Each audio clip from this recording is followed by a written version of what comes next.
April মাসে ভারত থেকে বাংলাদেশে মোট ২৫,০০০ মেট্রিক টন পরিশোধিত ডিজেল আমদানি করা হচ্ছে।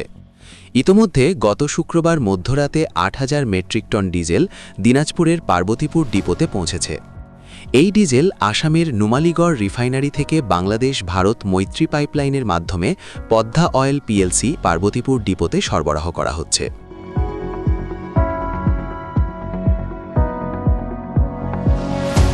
মেঘনা পেট্রোলিয়াম লিমিটেডের ম্যানেজার অপারেশন কাজী মোহাম্মদ রবিউল আলম জানান, এপ্রিল মাসে মোট ২৫,০০০ মেট্রিক টন ডিজেল আমদানির পরিকল্পনা রয়েছে।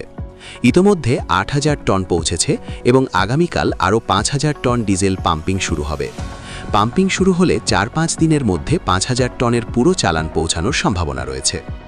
তিনি আরও বলেন, ভারত থেকে পরিশোধিত ডিজেল আমদানি একটি চলমান প্রক্রিয়া।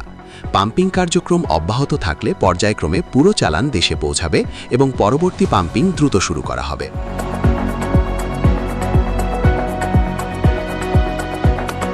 তিনি আশা প্রকাশ করে বলেন, এপ্রিল মাসের মধ্যেই সম্পূর্ণ ২৫,০০০ মেট্রিক টন ডিজেল দেশে পৌঁছাবে।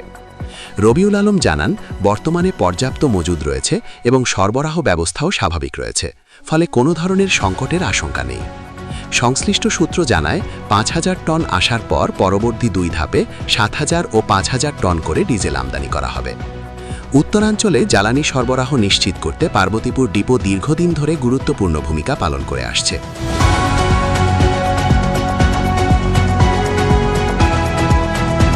নতুন এই আমদানির ফলে জ্বালানির সরবরাহ পরিস্থিতি আরও স্থিতিশীল হবে বলে আশা করা হচ্ছে। এছাড়া ভারত থেকে পাইপলাইনের মাধ্যমে জ্বালানি আমদানির ফলে পরিবহন ব্যয় হ্রাস পাচ্ছে, পাশাপাশি সরবরাহে ধারাবাহিকতা বজায় রাখা সম্ভব হচ্ছে। ভবিষ্যতে এ ধরনের আমদানির পরিমাণ আরও বাড়ানোর পরিকল্পনা রয়েছে বলে সংশ্লিষ্ট সূত্রে জানা গেছে। উল্লেখ্য, এর আগে ১১ ও ২৩ মার্চ ২ দফায় পাইপলাইনের মাধ্যমে ৫,০০০ টন করে ১০,০০০ মেট্রিক টন এবং ১ এপ্রিল আরও ৭,০০০ মেট্রিক টন ডিজেল দেশে এসেছে। এভাবে মার্চ মাসে ৩ দফায় ১৭,০০০ মেট্রিক টন ডিজেল ভারত থেকে আমদানি করা হয়েছে। এরই ধারাবাহিকতায় এপ্রিল মাসে ২৫,০০০ মেট্রিক টন ডিজেল আমদানির প্রক্রিয়া চলছে।